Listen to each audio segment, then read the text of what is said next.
Kumpirmado na po ang pagkamatay ni Iranian President Ebrahim Raisi sa isang pagbagsak ng helicopter kasama sina Foreign Minister Hossein Amir-Abdolayan at 7 iba pa, kabilang ang isang provincial governor.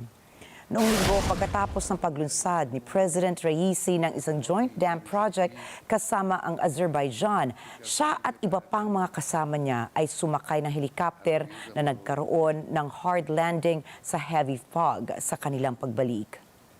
Ang kanyang convoy ay binubuo ng 3 helicopters at 2 sa mga ito ay ligtas na nakarating sa kanilang destinasyon, ang northwestern na lungsod ng Tabriz, subalit ang helicopter na sinasakyan po ng Pangulo ay bumagsak. Bumagsak ito sa rehiyon ng Yolya sa probinsya ng East Azerbaijan dahil sa masamang kondisyon ng panahon na nagpalubha rin sa operations ng 73 rescue teams na ipinadala roon. Nitong umaga, sinabi ni Red Crescent Chief Hossein Amir-Abdolayan na natagpuan na ng mga rescue team ang helicopter at patungo na sila sa lugar. Subalit, wala ng signs of life ang mga pasahero.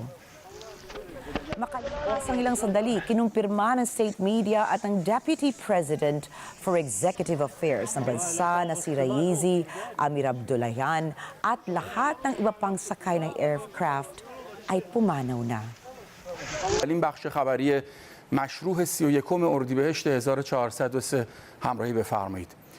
انا لله و انا الیه راجعون. خادم الرضا خادم جمهور ایران آیت الله دکتر سید ابراهیم رئیسی رئیس جمهور اسلامی ایران در راه خدمت به مردم به درجه رفیع شهادت رسید. Ang iba pang mga opisyal na namatay ay sina Ayatollah Mohammed Ali Hashim, isang representative sa probinsya ng East Azerbaijan, at si Malik Ramati, ang provincial governor ng East Azerbaijan. Ipinanganak po si President Raisi noong taong 1960.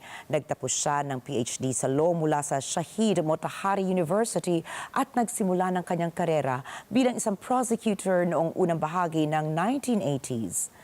Mula sa pagiging Prosecutor General ng Tehran noong 1994, umangat siya bilang Chief Justice ng bansa noong 2019. Naging Pangulo ng Iran si Raisi noong June 19, 2021 matapos manalo sa isang halalang may kabuuang voter turnout na 48.8% lamang. Siya ay matagal nang kilala bilang isang kritiko ng mga Western na bansa at malapit na kaalyado ni Iranian Supreme Leader Ayatollah Sayyid Ali Hosseini Khamenei. Ipinahayag ni Russian President Vladimir Putin ang kanyang pakikiramay sa pagkamatay ni Raisi. Sinasabing si Sayyid Ebrahim Raisi ay isang natatanging politiko na inalay ang buong buhay sa paglilingkod sa kanyang bansa at isang tunay na kaibigan ng Russia. Nagpahayag din po ng kalungkutan si Indian Prime Minister Narendra Modi at binigyan diin ang kontribusyon ni Raisi sa pagpapatibay ng ugnayan ng India at ng Iran.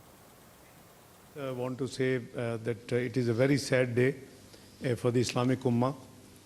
We are all very sad, and so are the Muslims in the in the great country of Turkey, Pakistan, and Islamic Ummah on the sad demise of His Excellency the President of Iran and His Excellency and our common brother, the Foreign Minister. So we offered condolences and Fatiha for the bereaved, for the deceased people, and also offer prayer for the bereaved families, for the patients. We both brothers, had, great sorrow and sadness on the hearing of this news. Sinabi rin ni Pakistani President Asif Ali Zardari na mag-oobserba ng isang araw ng pagluluksa ang bansa bilang respeto sa pagkamatay ni President Raisi. Itinuring naman ni Chinese President Xi Jinping na ang pagkamatay ni Raisi ay isang malaking kawalan para sa mga mamamayan ng Iran at sinabing nawalan din ng isang kaibigan ang mga mamamayan ng China.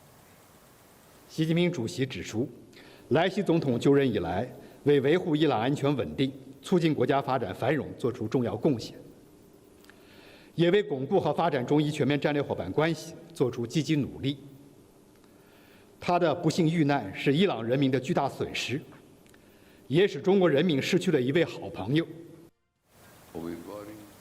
Samantala, nagpaabot din ng taus-pusong pakikiramay si Charles Michel na presidente ng European Union Council. Itinalaga naman ni Supreme Leader Ayatollah si Vice President Mohammad Mokber bilang gampanan upang gampanan ang pansamantalang tungkulin hanggang sa maganap ang presidential elections na hindi lalampas ng 70 araw mula po ngayon. Hinirang din ng gabinete ng Iran si Deputy Foreign Minister Ali Bagheri Kani bilang pansamantalang foreign minister.